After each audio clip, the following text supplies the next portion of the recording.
Hey everyone, I'm Julie Barrett with Conservative Ladies of Washington, and I'm back again with another bill of the day. This is actually two bills, but they are called companion bills. They are the identical bill, and one is running in the Senate and one is running in the House.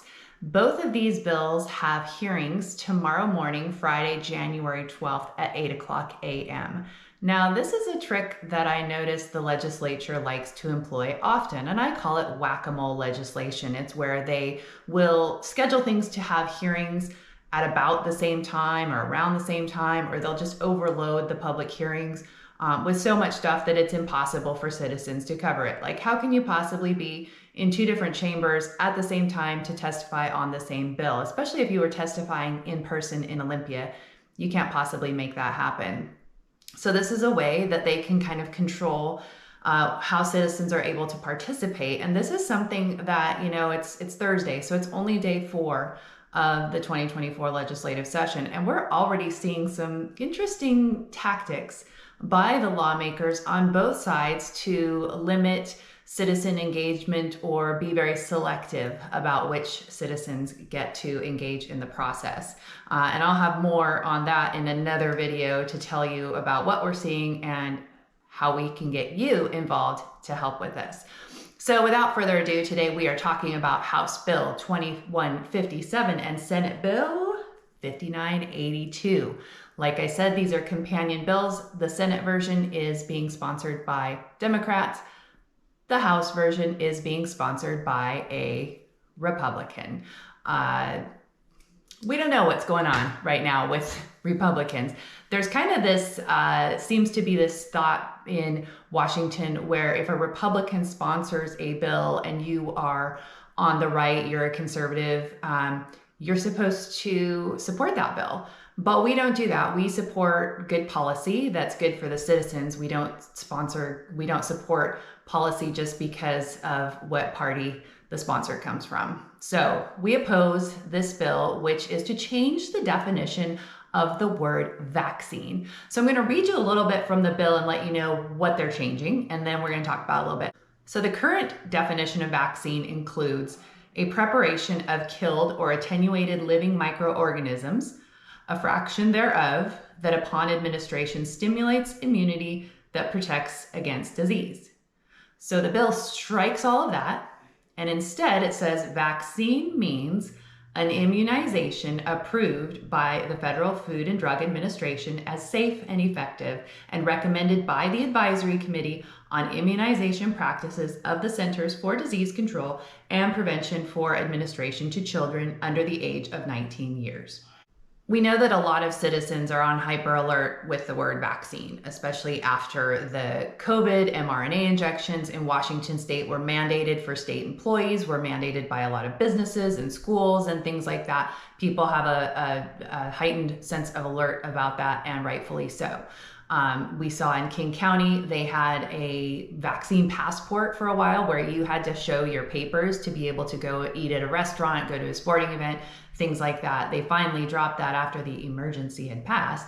But we're all a little bit skeptical of this. And a bill like this, where they want to broaden the term of vaccine, is very scary. And there are a couple things that come to my mind as I read this. I'm concerned a little bit about potential mandates in the future. I'm concerned about another public health care emergency where they would need to rush a vaccine through the process and then mandate it to the people. And if they are able to classify these mRNA injections as vaccines, then they can mandate them. And the other thing they can do is they can make sure that the government pays for them. So there's that follow the money thing.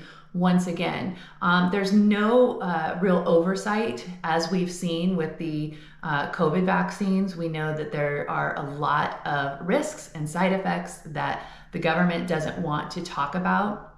And so this is not anything that they should be pushing through from a legal standpoint. We know that Webster's dictionary and all that, they've already changed the definition of vaccine, but changing it by law is very different and will allow the state to mandate, whether it be for kids going to school, for your job, for state workers. This is very concerning, and so we vehemently oppose this bill, and I'm sure that you likely do as well. And so what can you do?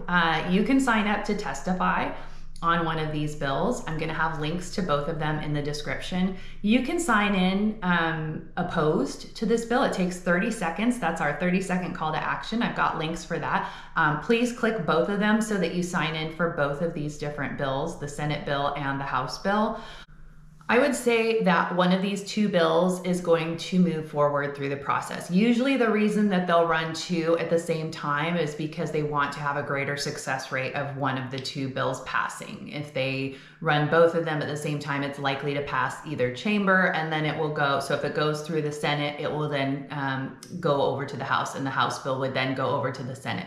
So both of these bills have a long journey ahead of them, so there are going to be a lot of ways that you can weigh in on this. But I think these bills are of really high importance for citizens in Washington state, because we do not have any revision to the governor's emergency powers. We do not have any revision to or oversight on the healthcare emergencies, and we're seeing healthcare emergency for all sorts of different things, climate and LGBTQ as a healthcare emergency as well. So we're seeing this on so many different levels that it is very concerning, and citizens need to be aware and citizens need to engage in this. So I'm going to have links for how you can take action right now. Follow these bills. You can also, I'll have a link so you can go on the website and actually click on follow this bill, and it will send you updates. So as the bill moves along, you will get email updates. That's a great way to keep track of it as well.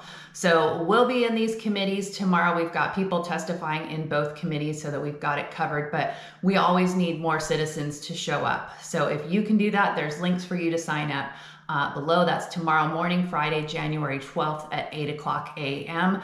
Once again, I'd like to remind you to subscribe to our Substack. If you become a paid subscriber, that's like being a member of Conservative Ladies. That's a great way to show to support our organization and the work that we're doing. We are not affiliated with any other organization or political party. We are just representing citizens like you. We're just trying to bring you the facts and the truth and give you action steps so that you can weigh in and make your voice heard. So please subscribe to the Substack. Bonus if you want to become a paid subscriber. I'll also put a link to our Give, Send, Go if you'd like to donate and chip in a few bucks. That helps too. So thanks for watching. Thanks for your support, and I'll see you again next time.